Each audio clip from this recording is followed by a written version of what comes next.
Hi guys, it's Matt here from MCS-books, and today I'm going to do the BookTube Top 10s tag. Now, this tag was originally created by Jason at Old Blues Chapter and Verse, and I recently saw Debbie at the Book Ponderer do it, and then she had seen Liz Shubert do it, and Liz had seen Steve Donoghue do it, so I watched kind of all four of those videos because it was really interesting, ultimately. It was really interesting to see how people chose to define their top 10 books and then what books they obviously chose for them. So I wanted to have a go, and now I'm here today to do my version on the tag. So Jason devised this tag, inspired by somebody else who had done this. They had gathered 100 authors and asked those 100 authors for their top 10s, and it's ranked by numbers.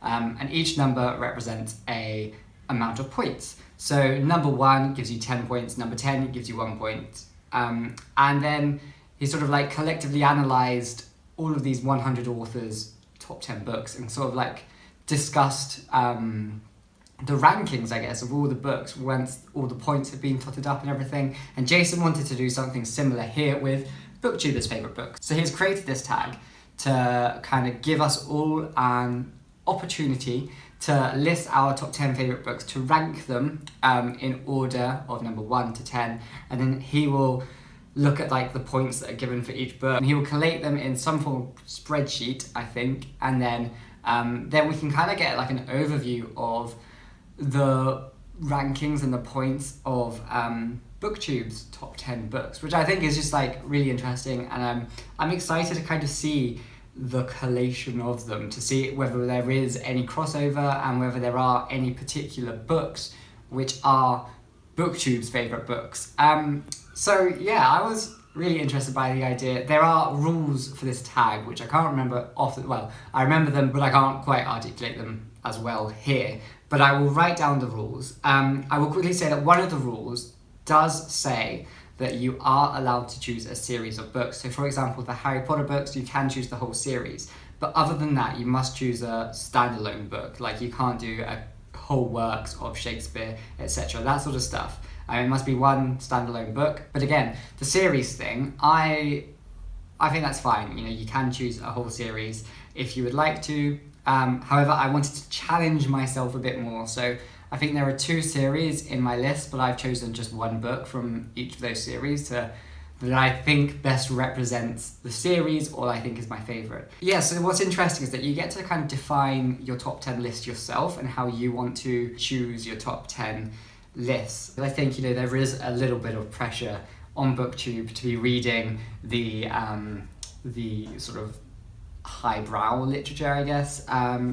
So, you know, you do have to kind of get rid of, well, I'm not going to be embarrassed because these are my favourite books, but why are they your favourite books? Now, so I chose books that I felt really said something to me when I read them, or have lasted for me since I've read them, or kind of just mean something. I don't know.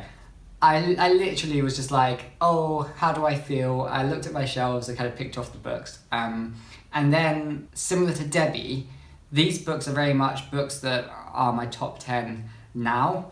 And I can imagine at the end of the year or this time next year, it will be a completely different list. Well, there will be probably more additions to that list. Because there are books that I've read this year, which I was umming and ahhing whether to put onto my list because they're more fresh in my memory, but will they have that lasting effect? I think I have chosen one book from this year, but the rest I kind of chose books that have been my favourites for a little bit longer, who I know, which books that I have known to stand the test of time. So I think that is all the introduction that you need to know. But it's a very interesting tag. So let's get to my list. I'm going to start with my number 1 spot, so that'll be worth 10 points, and then I'll work myself down.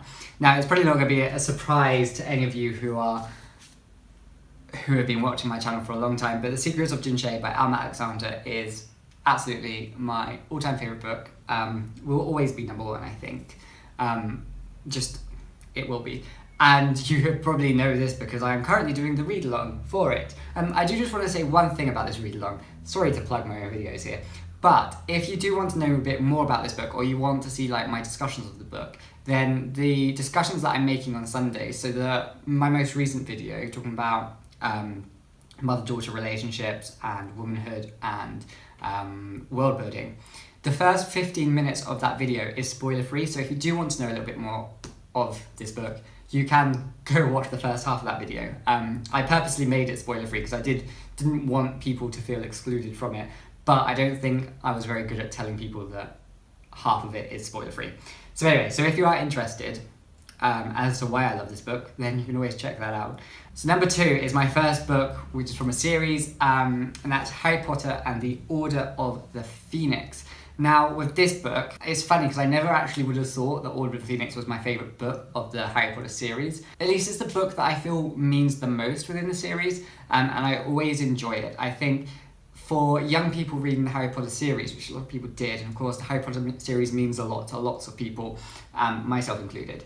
Order of the Phoenix is one of those books that teaches young children the horrors of the world, in that it has the horrible crumbling governmental system, it has the best literary villain, I believe, in my opinion at least, ever, who demonstrates the abuses of power. It discusses the sort of isolation and depression that can come from being and feeling isolated and as if you are alone in the world. But it also highlights all the positive things that make the Harry Potter series great, particularly friendship. So in this book with the Dumbledore's Army, we really learn so much more about the power of working together, collaborating, and the power of friendship. So then my next book is Number 9 Dream by David Mitchell. Now, of course, you can't do the collected works of one author, so I couldn't do all of David Mitchell's books. I had to choose one, and I was umming and ahhing whether to go for Black Swan Green, because that was a very impactful book upon my childhood, but I didn't read it as a child. It was one of the books that I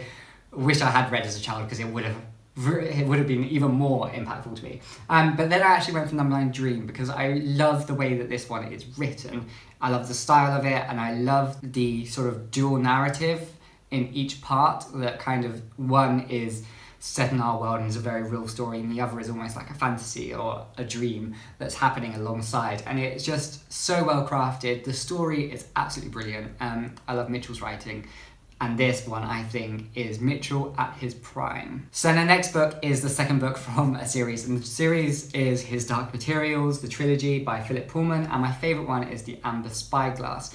Now, I chose this one because I don't think I have ever read a final book in a trilogy that is just as powerful as this. I think this one wraps everything up perfectly. It explores all the main topics of the entire trilogy, but finally sort of lays it out a little bit more clearly and gives you the time as a reader to understand the whole trilogy, which I love. And the ending of this book is so heartbreaking. Never before has there been such a woeful ending. Then I went to choose Never Let Me Go by Kazuo Ishiguro. Now, of course, he is a renowned author. I haven't read many of his works. Not all of them take my fancy, but this one was definitely something. I kind of went into it not knowing anything about it, and I think that's the best way to go into it. This book was just really powerful to me when I read it at the time.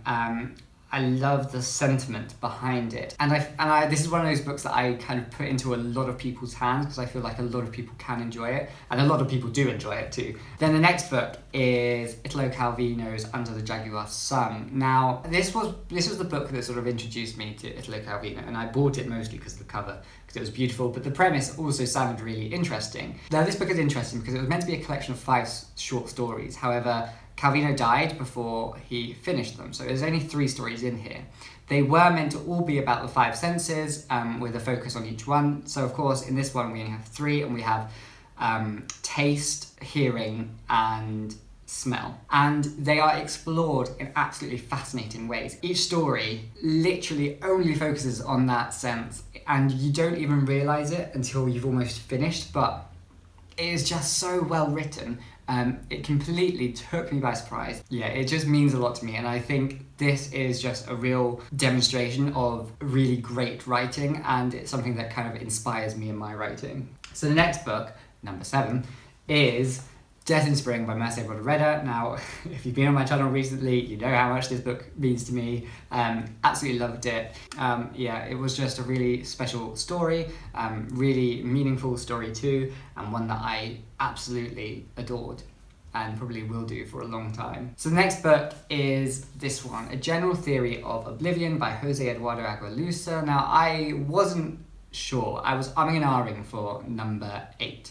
I was tied between this and The Secret Garden by Frances Hodgson Burnett. And then Secret Garden ended up not actually on this list, and this one did, just because this was one of those books that I picked up knowing absolutely nothing about and just ended up absolutely loving, and it was just such a powerful book. And I think, again, this is one of those books that really demonstrates what I believe, my personal taste believes, is a sign of true craftsmanship within writing.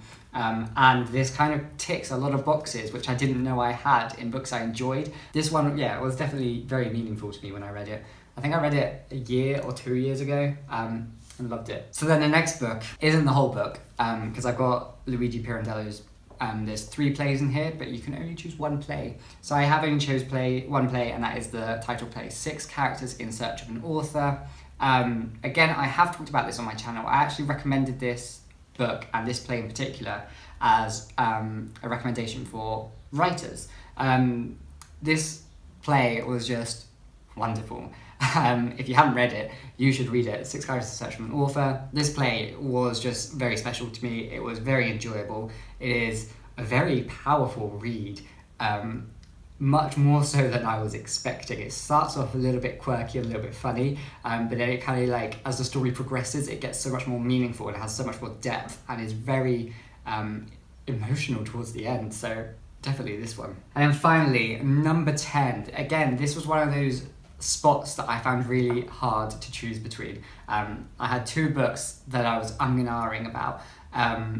One of them was probably a more recent read, so one that I hasn't standed the test of time, so I didn't want to put it up there yet, and ended up choosing The Theatre and Its Double by Antonin Artaud. Now, this book has the manifesto of Artaud's Theatre of Cruelty, in which is a very interesting idea about theatre, and it doesn't sound, well, it is a bit dark, but it doesn't sound as horrible as The Theatre of Cruelty comes across. But it's an exploration of Artaud's understanding of the theatre through sort of mysticism and his personal beliefs in the depths of humanity and like the deepest meaning that connects all humans together.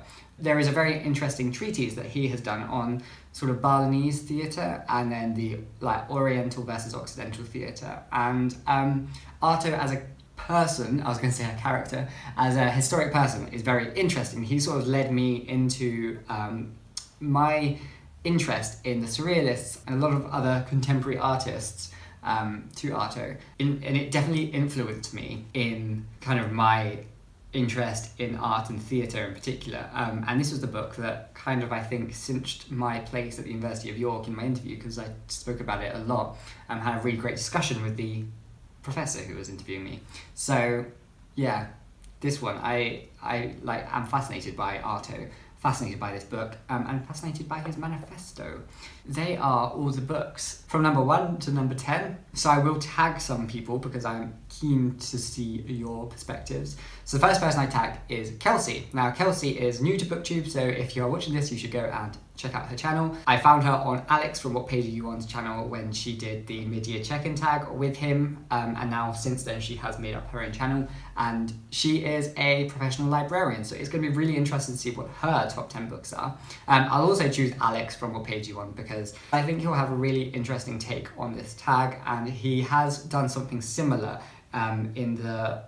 he did recently, I don't remember what he called it, but it was like the Rory from Gilmore Girls, her list of books, and he made a list of books that best represent him, his worldview, and himself as a person. So I'd be keen to see whether his top 10 books would be the same as any of those books, or whether he would actually have a completely different list of his favourites. So that would be interesting. I also want to tag Vendi from Caught Between the Pages, because she and I have very different bookish tastes, yet there is definitely a lot of overlap in the sort of things that we enjoy from books and the sort of themes and topics, so I'll be interested to see what her top 10 books are. Then I'll also tag Ashley through Frolic Through Fiction, because I know she doesn't really do tag videos, so she might not actually end up doing this, but if you do, Ashley, I'm super interested because Ashley's reading tastes have been changing recently, within like the past year or so. So I'll be interested to see whether her top 10 favourite books reflect that change, or whether, you know, how she sort of navigates through the books that she once loved but might not love so much anymore, and yeah, that sort of thing. I also want to tag Ollie at Ollie Bliss, because there'll be a really interesting collection, I think, on his videos, in which there'll be a lot of queer fiction, I assume, but there might also be books that he might not have talked about on his channel much before, so that'll be really interesting to see how he kind of catches that and lists those 10 books. And I don't know how many times I can say interesting, but one more person I'm going to tag is Moonicorn from Bookishland, and I'm curious to see how she balances her love for Chinese literature and her love for English language literature, and to see how her list then is formed from these different perspectives, and whether she'll have one that's majority Chinese literature or one that's predominantly English language literature. So definitely, I hope if I have tagged you, you will go and do this tag. If I haven't tagged you, then please feel free to do this tag, because it is really interesting, and I'm curious to see the final compilation of everyone's books ranked. And yeah, hope you enjoyed this video, and if you did, you can always give it a thumbs up. If you haven't yet already, please feel free to subscribe to my channel to get more similar-ish content. It kind of varies from video to video, actually. And of course, I'll see you next time for another video. Thank you. Bye bye.